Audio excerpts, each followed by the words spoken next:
हमारी बारात को रोकने वाला कोई मुस्लिम होता है? क्या हमारी बारात को रोकने वाला कोई ईसाई होता है? बारात हिंदू धर्म की होती है और रोकने वाला भी हिंदू धर्म का है। ये हमारी बहुत बड़ी कमजोरी है। इस पर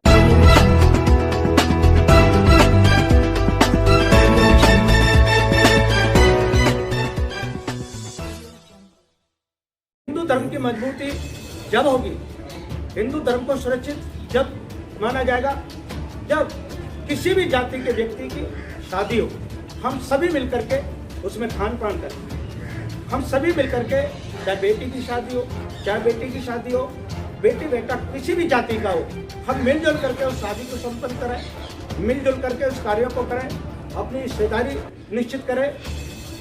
बेशक आज लोगों को ऐसा लगता है कि अगर हम पंडित जी को बुलाएंगे हमारे घर नहीं आएंगे, अगर हम ठाकुर साहब को बुलाएंगे हमारे घर में नहीं आएंगे, हमारे चौधरी साहब को बुलाएंगे वो हमारे घर में नहीं आएंगे। हमें जरूरत है हम स्वयं जाएं उसके घर में। जितने भी हमारे स्वयं सेवक हैं, जितने धर्म हमारे हिंदू धर्म के अनुयायी हैं, वो घर घर जाएं। जिसके घर में भी देखें शादी है बेटी की, हमारी बहनें जाएं, हमारी बहुएं जाएं, हमारी माता जाएं, हमारा प्रत्येक व्यक्ति जाए। हमें भी काम बताइए, हम आपके हैं, आप हमारे हैं, हम सेवा करेंगे। बेटी की हल्दी चढ़ रही है, हमारी बहनें जाएंगी हर परिवार से, देखते हैं कौन धर्म परिवर्तन कर लेगा। हमारा कोई गुजरत दलित समाज की किसी भी जाति से हमारा गुजरत अगर शरीर पूरा कर जाता है, हम सारे लोग मिल करके दलित न समझ करके हिंदू समझ करके उसके अंतिम यात्रा में हम सभी शामिल हों। हम देखते हैं कैसे हिंदू धर्म में कोई परिवर्तन करता है, कैसे हमारे बीच में कोई ईसाई घुस सकता है। ये हमारे आत्मचिंतन की आवश्यकता है। हिंदू धर्म जो कि हमें ये सिखाता है कि हम किसी पर आक्रमण नहीं करते। हिंदू धर्म ने किसी की जमीन पर, किसी के धर्म में आक्रमण नहीं किया। देखिए एक व्यवस्था जिसके अंदर हमने दूरी बनाई हुई है, एक बहुत दूरी बनी हुई है, विचारों की दूरी है, व्यवहार की दूरी है। कुछ दूरी को हमें खत्म करना है। इसकी शुरुआत हमने करनी होगी, इसकी शुरुआत आज से करनी होगी, बिना इंतजार के करनी होगी। अभी एक उदाहरण दिया कि लॉकडाउन में लोगों की मदद की जरूरत थी। ईसाई आए, उन्होंने हमें प्रलोभन दिया, पैसे का प्रलोभन दिया, राशन का प्रलोभन दिया, और देखिए कितनी चतुराई से उन्होंने काम दे दिया। गमले बनाइए हमारे लिए, पेड़ लगाइए, थैले में रखिए, हमें दे दीजिए। आप ये समझ लीजिए पेड़ की कीमत, गमले की कीमत 100 रुपये होगी, और उन्होंने कम से कम 1000 रुपये हमारे व्यक्ति के दिमाग को खराब करने के लिए दिए होंगे। क्योंकि जो पैसा देने वाला है वो भारतीय नहीं है, पैसे देने वाला कोई और है। जो विदेश में बैठी हुई ताकतें हैं, जो हिंदू धर्म को कमजोर करने वाली ताकतें हैं, वहाँ से पैसा आता है और वो पैसा गरीब लोगों को बांटा जाता है। तो क्या उस पैसे के बांटने से हमारा आदमी धर्म परिवर्तन करता है? तो क्या हमारे पास पैसे की कमी है? हम भी तो उस पैसे का यूज करते हुए, हमारे पास तो बड़े बड़े धनपति आदमी हैं। अगर वो सामने आए और अपने उन कमजोर लोगों को जो बेरोजगार हैं, बेसहारा हैं, शिक्षा से दूर हैं, अगर उनके लिए पैसे की हम मदद करेंगे, कॉलोनी में जाकर के मदद करेंगे, उनको रोजगार देने के लिए हम काम करेंगे, तो वो उनकी बातों में कतई नहीं आएंगे। एक प्रलोभन होता है उनका शिक्षा का, आप धर्म परिवर्तन करिए, हम आपको शिक्षा देंगे। ईसाई मिशनरियों का एक सबसे बड़ा ये मिशन है, आप हमारे स्कूल में आइए, हम आपको फ्री शिक्षा देंगे, फ्री खाना देंगे, फ्री कपड़े देंगे। क्या हिंदू धर्म के इतने बड़े बड़े हमारे स्कूल चल रहे हैं, अपने इस धर्म परिवर्तन को रोकने के लिए क्या इतने बड़े बड़े प्राइवेट स्कूल वाले हमारे देश में हैं? क्या वो आगे नहीं आ सकते कि जो काम ईसाई कर रहे हैं उस काम को हम करेंगे? हम आपके घर के भी हैं, हम आपके भाई भी हैं, हम आपके धर्म के भी हैं। आप धर्म परिवर्तन नहीं करिए। आपको जो गुमराह करके जो शिक्षा पे काम करने का ईसाई करता है, वो हम हिंदू धर्म के लोग इस काम को करेंगे, लेकिन धर्म परिवर्तन नहीं करेंगे। क्योंकि जब धर्म परिवर्तन होता है, घर कमजोर होता है, परिवार कमजोर होता है, धर्म कमजोर होता है, समाज कमजोर होता है, देश कमजोर होता है।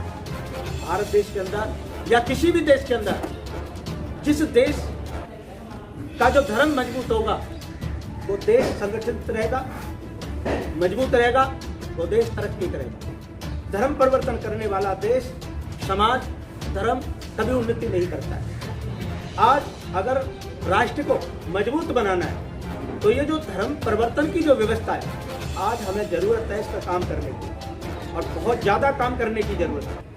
वाल्मीकि समाज के तमाम बुद्धिजीवी, प्रोफेसर भी यहाँ पर विराजमान हैं।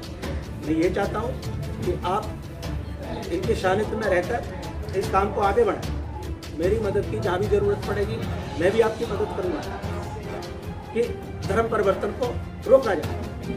हम दोनों तरफ से काम करेंगे, धर्म परिवर्तन की तरफ से भी हम काम करेंगे। इधर जो हिंदू धर्म के अंदर जो जातिवाद है, नफरत है, छुआछूत है, ऊंच नीच है, इस व्यवस्था को खत्म करने के लिए भी हमने सभी ने मिलकर के जमीन पर काम करना है, जमीन पर काम करना है। क्योंकि ये जो गंदगी है जो हमारे धर्म को कमजोर कर रही है, ये हमें व्यवहार के द्वारा खत्म कर सकते हैं। अगर हम आपस में व्यवहार करेंगे तो ये बहुत बड़ा काम नहीं है। मैं आपको गारंटी से कह रहा हूं, अगर हम जागरूक लोग जितने जागरूक हैं उतने ही लोग ईमानदारी से 1 साल काम करना है। 1 साल के अंदर हिंदू धर्म को इतना मजबूत बनाया जा सकता है कि कोई भी धर्म का व्यक्ति धर्म परिवर्तन कराने के लिए सोच भी नहीं सकता। इसे छुपने के लिए जगह नहीं मिलेगी, इसे दुबकने के लिए जगह नहीं मिलेगी। मैं आपको गारंटी के साथ कह देता हूँ। साथ साथ जो ये वाल्मीकि समाज बैठा है, जिससे मैं भी पैदा हूँ समाज से, लेकिन मैं एक दावा कर सकता हूँ, इस समाज के आप हाथ मजबूत करिए। हिंदू धर्म के खिलाफ काम करने वालों को ये अकेला समाज ही सीधा कर देगा, मुझे इस समाज के ऊपर भरोसा है। क्योंकि हिंदू धर्म को बचाने के लिए पूर्व में भी इसी समाज ने काम किया। आज जो ये समाज दुर्गति झेल रहा है, जहाँ झाड़ू चलाना, लैट्रिन साफ करना, पाखाने साफ करना, ये हमारे कार्य नहीं थे, ये हमसे जबरदस्ती कराए गए। और ये हम जितने भी बैठे हुए हैं, ये थ्योरी है और जो सच्चाई है, मैंने बार बार कहा है और आज फिर भी कह रहा हूं, अगर हमसे ये जबरदस्ती कराया गया है ये कार्य, आज कोई जबरदस्ती कराने वाला नहीं है। आज इस समाज को सामाजिक सम्मान देने की आवश्यकता है, इस समाज को धार्मिक सम्मान देने की आवश्यकता है, इस समाज को राजनीतिक संरक्षण देने की आवश्यकता है। जब आप विचार करिए, जो लोग धर्म परिवर्तन कर रहे हैं, जो लोग धर्म परिवर्तन करने के लिए अग्रसर हैं, अगर हम उन्हें राजनीतिक नेतृत्व में सबसे आगे बढ़ाने का काम करेंगे तो वो क्यों डरेंगे?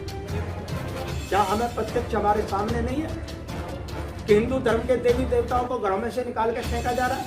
क्या हम देख नहीं रहे? फेसबुक पर उस पर देख नहीं रहे? लेकिन जो हिंदू धर्म के देवी देवताओं को घरों में से निकाल के फेंक रहे हैं, एमपी भी वही है, केंद्र में मंत्री भी वही है, सारे चेयरमैन भी डिपार्टमेंटों के वही है। ये क्या है? हम देख नहीं रहे क्या? लेकिन एक समाज जो बब्बर शहर की ताकत रखता है, उसको न कोई राजनीतिक संरक्षण, न कोई सामाजिक संरक्षण, बेरोजगार, जिसके पास अर्थव्यवस्था में कोई हिस्सेदारी नहीं, ये विचार करने का विषय है। वाल्मीकि समाज की स्थिति देश के अंदर, अगर ये चाय पकौड़े लगाना है ना, देश की राजधानी है, किसी फुटपाथ पर चाय पकौड़े लगाने की दुकान कर लेना, इन बेचारे की चाय पकौड़ी भी कोई नहीं खरीदेगा। श्रीमान जी, ये तो आज की बात है, दिल्ली में कर रहे हैं इस काम के लिए। फिर इनके पास अर्थ कहाँ से आएगा? धन कहाँ से आएगा? रोजगार, जब ये कोई रोजगार कर ही नहीं सकते, इनके माथे पर एक ठप्पा लगा हुआ है जो दूसरों ने लगाया, और आज हमने भी कोई ठप्पा लगा दिया। झाड़ू लगाओ और अपना जीवन यापन करो। अगर हम इनकी आर्थिक स्थिति को सुधारने का काम नहीं करेंगे, इनको राजनीतिक संरक्षण नहीं देंगे, इनकी आर्थिक स्थिति को मजबूत नहीं करेंगे, तो इन्हें तो कोई भी आएगा, इन्हें बहकाएगा और धर्म परिवर्तन इनसे कराएगा। हम चाहते हैं कि ये जो आज आकलन हमारे श्रीमान जी कर रहे हैं, ये हिंदू धर्म के लिए बहुत ही अच्छा शुभ संदेश है कि हमने हर गली हर मोहल्ले में ये देखना है, नज़र बना के रखनी है कि कहीं हमारे लोगों को गुमराह तो नहीं किया जा रहा, हमारे लोगों को धर्म परिवर्तन करने के लिए मजबूर तो नहीं किया जा रहा, हमारे लोगों को गुमराह तो नहीं किया जा रहा। हमने जो हमारी रक्षा समिति है, धर्म रक्षा समिति, एक एक व्यक्ति पर नज़र रखें, एक एक धर्म पर नज़र रखें, उनकी गतिविधियों पर नज़र रखें और अगर इस तरह के तत्व हमारी कॉलोनियों में, हमारे गली और मोहल्ले में आते हैं, उनका विरोध करें और हिंदू धर्म की मजबूती ही देश की मजबूती है। हिंदू धर्म मजबूत रहेगा, देश मजबूत रहेगा, देश सुरक्षित रहेगा। अगर हिंदू धर्म कमजोर हो गया तो कोई भी ताकत, किसी भी धर्म की ताकत वो देश के विभाजन के लिए, देश के टुकड़े टुकड़े करने के लिए जोर आजमाइश करती रहेंगी, जो हमारे देश की शांति के लिए, हमारे देश की समृद्धि के लिए बिल्कुल ही उचित नहीं है। इस पर हमारे प्रत्येक युवा को, प्रत्येक बुद्धिजीवी को, प्रत्येक पढ़े लिखे को इस पर मेहनत करने की आवश्यकता है। मैं 18-20 साल से आप लोगों के बीच में हूँ। मैं हमेशा हिंदू धर्म को मजबूत करने के लिए, क्योंकि हिंदू धर्म का आधार भगवान वाल्मीकि जी है। हिंदू धर्म का आधार भगवान वाल्मीकि जी है। हिंदू धर्म का आधार भगवान वाल्मीकि जी की लिखी हुई रामायण है। हिंदू धर्म का आधार श्री राम है, जिनका अयोध्या में मंदिर निर्माण के लिए पूरा देश धन अर्जित करने के लिए, धन संग्रह करने के लिए प्रयास किया जा रहा है। तो वाल्मीकि समाज का दायित्व और अधिक बढ़ जाता है। और चूंकि मैं वाल्मीकि समाज का एक संत हूँ, भगवान वाल्मीकि जी के श्री चरणों में बैठ करके यहाँ सेवा करता हूँ, तो मेरा अधिक दायित्व है। मैं आपको कमजोरियों से भी अवगत कराऊंगा, उन कमजोरियों को दूर करने का भी उपाय बताऊंगा। संत तो मार्गदर्शक होते हैं, संतों के मार्गदर्शन में चलोगे हमेशा सुरक्षित रहोगे। संत की वाणी पक्षपातपूर्ण नहीं होती, संत की वाणी किसी लोभ और लालच पर आधारित नहीं होती। संत की वाणी जो होती है वो वास्तविकता पर आधारित होती है, वास्तविकता पर आधारित होती है। तो हमने वास्तविकता को सामने रखते हुए देश की रक्षा के लिए, देश की मजबूती के लिए, हिंदू धर्म की मजबूती के लिए, रामायण की मजबूती के लिए, श्री राम के नाम की मजबूती के लिए, भगवान वाल्मीकि जी के नाम की मजबूती के लिए हमने सभी ने मिलकर के कार्य करना है। आज